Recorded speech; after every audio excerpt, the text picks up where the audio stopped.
Best Country 106. It is Jay and Laney. Jay live for an extended extra portion of the show. Super special. Yes, super special. As we have a very special guest on the phone line. It's the one and only Cory Kent. Welcome to the show, Cory. What's up, guys? Thank you for having me. Oh, it is our pleasure. First and foremost, I'd like to offer our condolences to you, Cory, from the show here, as I was recently at your grandfather's funeral, and you said some wonderful, kind words, and I just wanted to offer our condolences to you.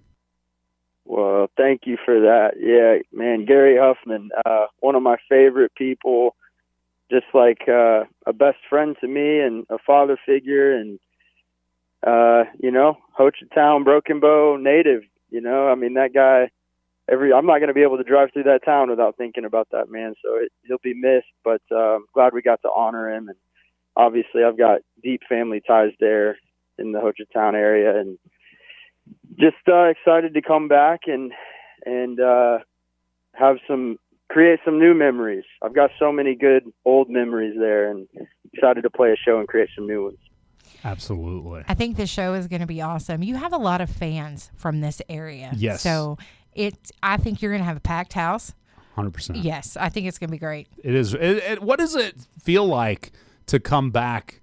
Kind of like your home, kind of like a hometown. You were here a lot, visiting family all the time. Yeah. So what does it feel like to get to come home to like almost a hometown crowd? Man, I feel really, really fortunate that there have been a couple of places in my life that have felt like home. And obviously I was born and raised in Bixby, and that'll always be home. But I spent most of my weekends in Broken Bow. My mom and I would drive down and be with my grandparents out on the land, and we'd go deer hunt, and we'd go fishing. And so it really is a huge part of who I am, that area of Oklahoma. And obviously all my family still lives there. So it really does. I have more family in Broken Bow, Hochatown than I do in Tulsa or anywhere else. So it just it has always felt like home. It's like a huge part of how I was raised. And I feel lucky enough to feel like I have a couple hometowns, and playing shows in front of people that and love is always a little heightened in terms of the pressure, because like usually when you play a show, you're done with the show and you never see any of those people again. But when you go play Hochatown or you go play Bixby, everybody is there, and they're going to tell you what they think of the show after it's done. So there's a little extra pressure to give it your best, Yeah. When you play like an LA or a New York, you don't get texts afterwards like, "I love the way you did this song, but why'd you play it? Why'd you play this song this way? I never heard you do that." Right. Like, all right, y'all, leave me alone.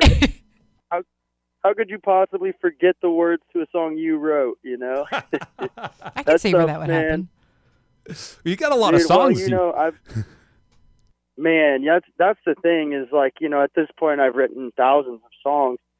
And I remember hearing an interview on George Strait one time, and this was after he had passed 60 number ones, and somebody asked him if he could remember the words to all 60 of those songs, and he goes, "There's no chance.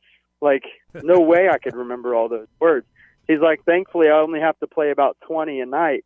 But if George Strait can't remember all the words to his number one songs, right? Like, it's a tall task to ask somebody to remember everything. So you still got to rehearse, and you still got to refresh your mind on those lyrics. And every now and then, once every blue moon, you'll see a front man forget the lyrics, and I think it's kind of funny, man. But I try not to let that happen to myself very often.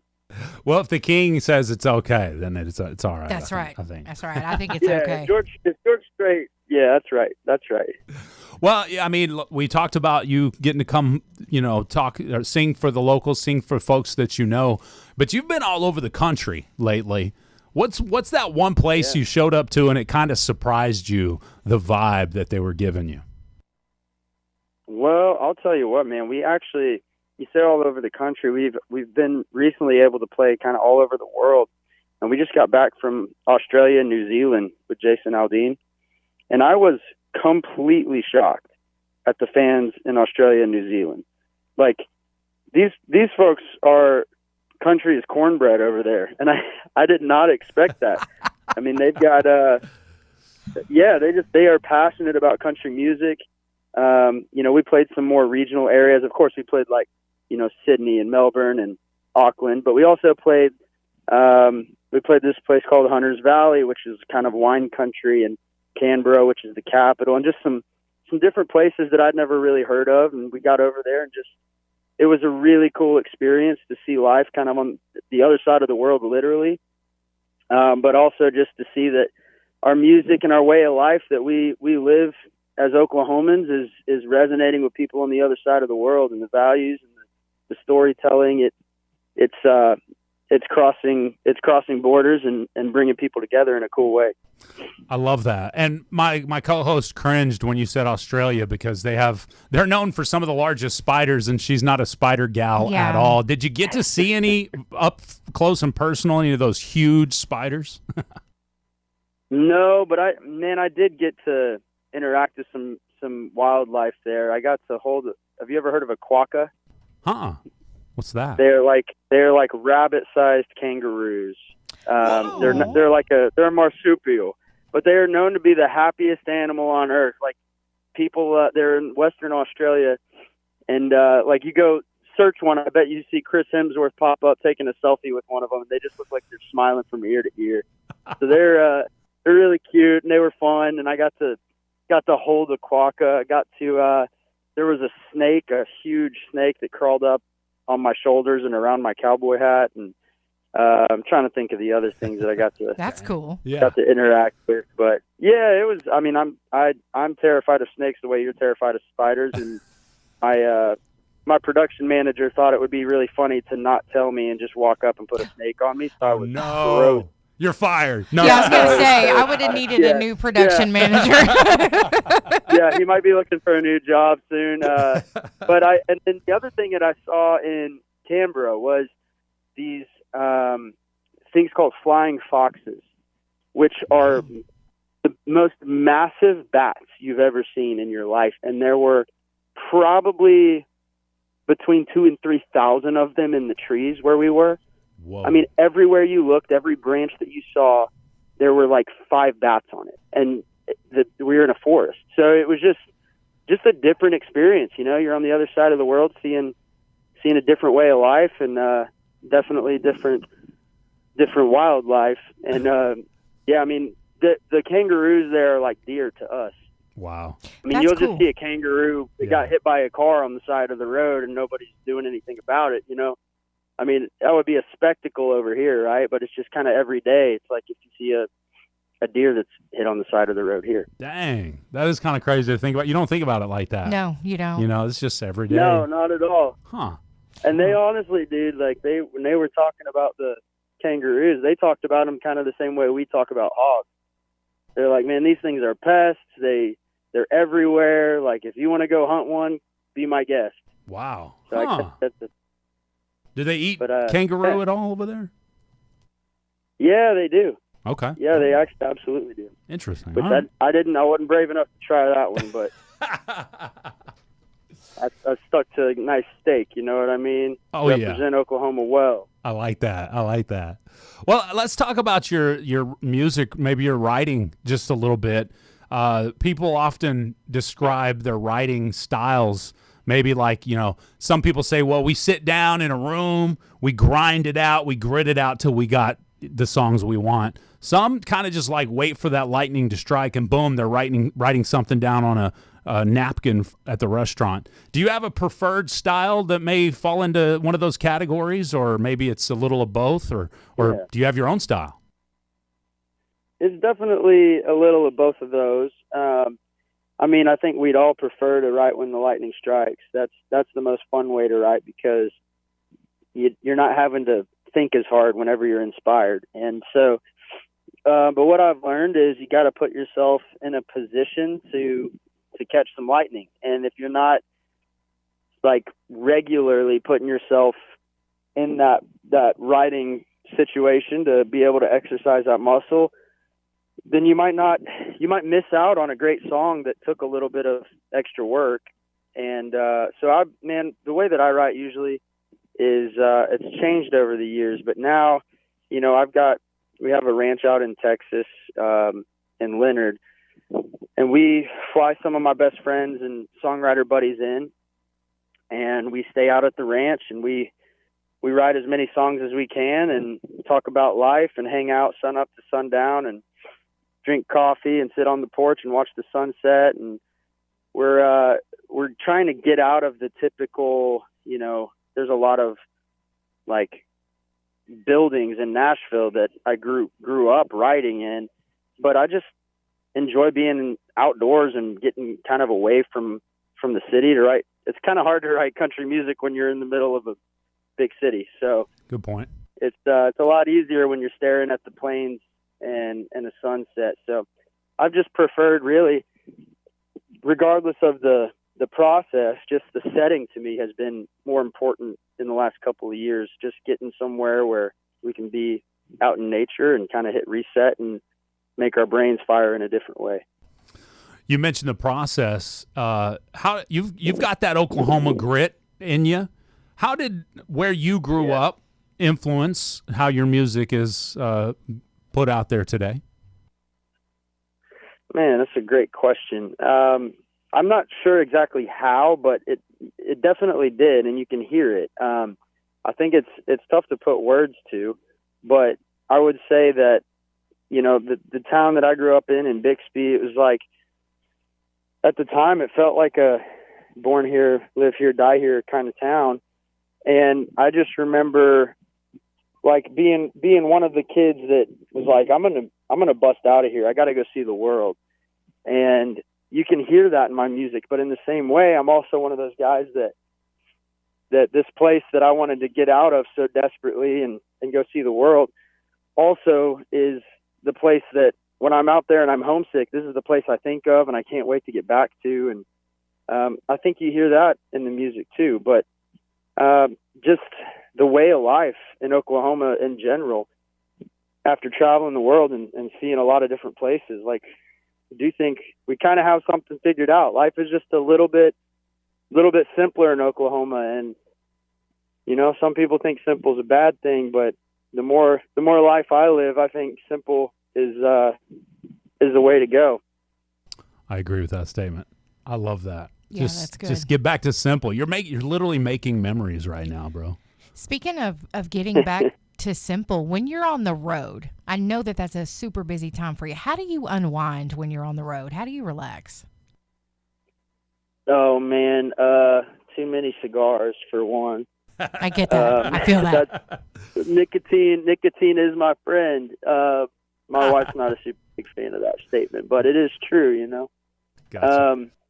Yeah, I would say we watch a lot of, when we're on the road, a majority of the year we miss out on cool, like, sporting events, right? Because we'll be on stage right at 8, 9 p.m. when the football game is ending. So we miss a lot of that stuff. But one thing that we do get to catch, because of the time zone changes, is we get to watch a lot of the, like, UFC fights. Nice. So that's a really fun thing for us to get off stage. And, a lot of us in the band and crew from Oklahoma and Texas, like, we grew up wrestling. So that's just something that we've always loved. And UFC is kind of the closest cousin to that.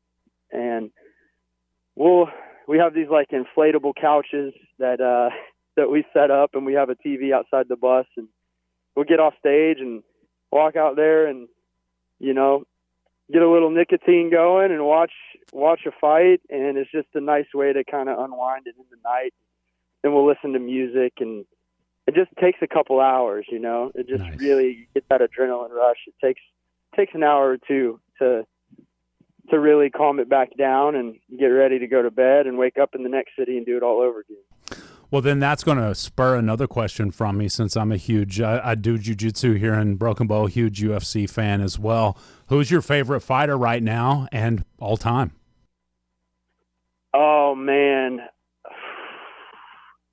Okay, so right now I'd say probably Justin Gaethje, favorite fighter. Nice. I got to meet Justin and hang out with him in Denver. Also he's just an incredibly fun fighter to watch, and just kind of, he almost feels like that buddy from high school that you knew that became a UFC fighter, especially when you meet him. You're just like, man, this guy is so normal. But he's also one of the toughest men on the planet. Right. So that's probably my favorite current fighter. Man, favorite all time is tough. If you're going to tell your era right now, your UFC era, by saying your UFC all time, you give away your era. Which era you like the favorite? Honestly, probably Daniel Cormier. Okay. I love DC. watching him fight. DC, man, and everybody knows him as an announcer now, but he was an Oklahoma State guy. He poured a lot and that's where I went to school. He helped train a lot of the guys I went to school with who were wrestling at OSU and ended up going into the UFC. So just from kind of the legacy, right? He's done it all. He's been a world champ. He's been a championship coach. He's been, he's a legend in Oklahoma State wrestling, and now he's commentating all the fights. And I think he's a funny dude. If you meet him, man, he's just such a character, such a funny dude to be around. I love that. Me too. That's a great cool. answer. Yeah, especially with the Oklahoma State ties, for sure. That's right. Well, no doubt. When it comes to what you've got going on right now, we'll talk about your music you have right now. Is there something that's really exciting, or maybe something you're most excited about right now? Maybe it is the new music. Maybe it's that world tour. Or maybe it's something else. Anything out there that might surprise people that's exciting in your life right now? Undoubtedly, the most exciting thing going on in my world right now is the new songs that we just released. Like, released one with my buddy Koe Wetzel, and it is the fastest song climbing up the charts at radio right now. Definitely our fastest ever, but man, it's flying at a pace we didn't even know was possible. So that's been fun to see, because that's the first track off of this new project I've been working on. Then we released another one called Empty Words that we just kind of released as a song that we thought it wouldn't be a big deal, and it ended up being a really big deal with our fans, and it's streaming like crazy, and people are singing every word at the shows. So obviously when you make a new record and you're working on it and you release a song, like, you obviously hope people are excited about it, but to have the first two songs that we release both kind of explode onto the scene is like, man, we might be onto something here with this record if we're 2 for 2 on the releases so far. So it's just exciting to see what this record could be. Well, Koe Wetzel, I'm a huge fan of his and yours, so it was really cool to see the collab. Yes. How did that come about? Was that somebody you always wanted to work with, or was it like something that came about, one of those lightning strikes that came about and you were able to jump on it? Yeah, I mean, I've respected and appreciated Koe's stuff for a long time, but really over the last couple of years, we've become buddies. We went to Cabo together with Casey Donahue and Pat Green and Randy Rogers and all those guys, and got to hang there for a bit, came back, and our music started, because of the type of records that we've been putting out, a lot of festival buyers were like, hey, we want Cory and Koe. So we started opening for Koe on a lot of these festivals, and just got more and more time together. And actually, to tie it all together, where I met Justin Gaethje was because Koe and I were playing a show in Denver, and Koe's good buddies with Justin. And so Koe was like, dude, come in here. I got to introduce you to my friend Justin. And I walked in and I was like, Justin Gaethje, what is happening right now? This is crazy. So, but anyway, we just have become friends over the years. And, I think I've always had a mutual respect for how each of us has gone about building our careers and doing it, coloring outside the Nashville lines a bit. And we both live here in Texas. So I wrote this song and I texted it to him and said, dude, the second verse would sound so much better if you were singing it. Like, it just feels like I wrote this for me, but it actually was written for you. And he immediately responded with like, brother, that's a song. I would love to be on it. Let's make it happen. So then, there's so much red tape to cut through as major label artists. There's so many people that have to sign off and say, we think this is a good idea. You got to line up the schedules, and there's just so many things that could go wrong. So Coe and I just decided we weren't going to tell anybody. So we booked a studio in Cisco, Texas, and we booked the videographers. And he was like, "How do you want to pay for this?" I was like, "I'll just pay for it. Like, don't tell anybody we're doing this." And so we got the song done, got the video work done, and then we turned around to our management and our label and we said, "Hey, by the way, we did a song together. Here it is." And didn't know how they'd react, but as soon as they heard the song, they were like, "Okay, we get it now," Nice. So then it became a radio single, and we put it out, and it's been off to the races. Yeah, it's a great song. I love it. Love it for sure. No, that's cool. It's almost better to ask for forgiveness than permission. That's right. That's right. Sometimes it is, man. I love it. Especially if you know you want to do something. It's just like, get it done. Figure it out later. I mean, who's going to tell Cory Kent and Koe Wetzel no at the end of the day? I wouldn't. It's already completed. You don't have to worry about the scheduling or none of that now. It's done. That's right. Yeah. I think you guys did the right thing. That's exactly what our thought process was. If we just do it, they're not going to tell us no, but they got 1,000 reasons. I've seen so many people overthink things and just think themselves out of a great idea. So at this point, if I know it's a great idea, we're just going to find a way to do it and not let anybody talk us out of it. I like that. I think that's great. Absolutely.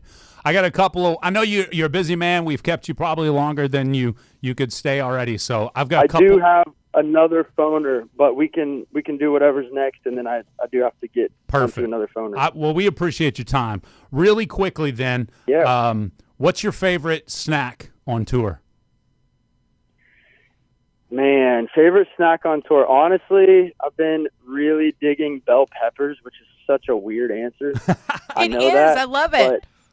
I love bell peppers, and I just kind of recently rediscovered my love for them. So I like just raw, cold bell peppers is my thing. That and like siete chips. Have you ever messed with those? I don't guess so.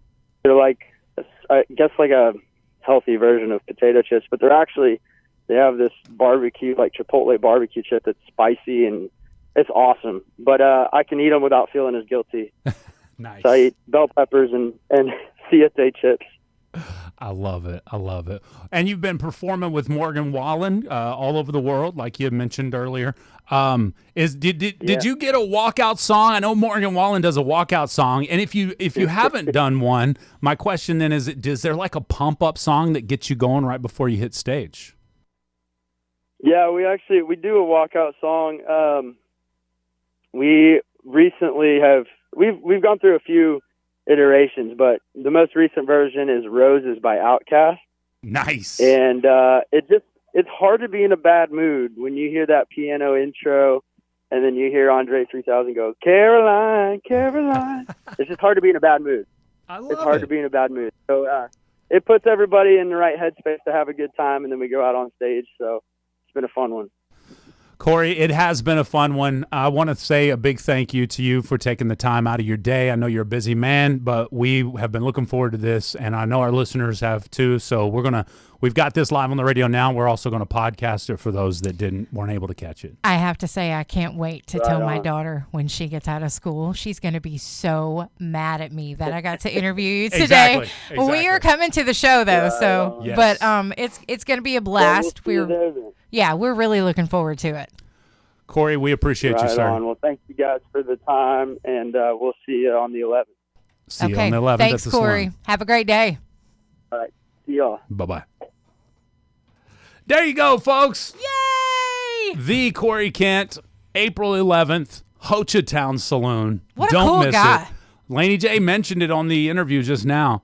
Only so many tickets left. Yeah. You got to get your tickets, my friends. That's right. You got to get your tickets. He was cool. Oh, man. So down to earth. Such a nice guy. It. Makes me an even bigger fan. Exactly. You know what I mean? Absolutely. Super cool. Thanks for hanging with us, guys. I know y'all enjoyed that as much as we did. Exactly.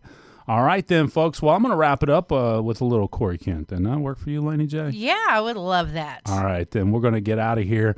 We'll be back, of course, tomorrow morning, 7:10 a.m. Central Time on Best Country 106. Have a great day. Jay and Laney J live. Thank you for joining us. Bye. Bye.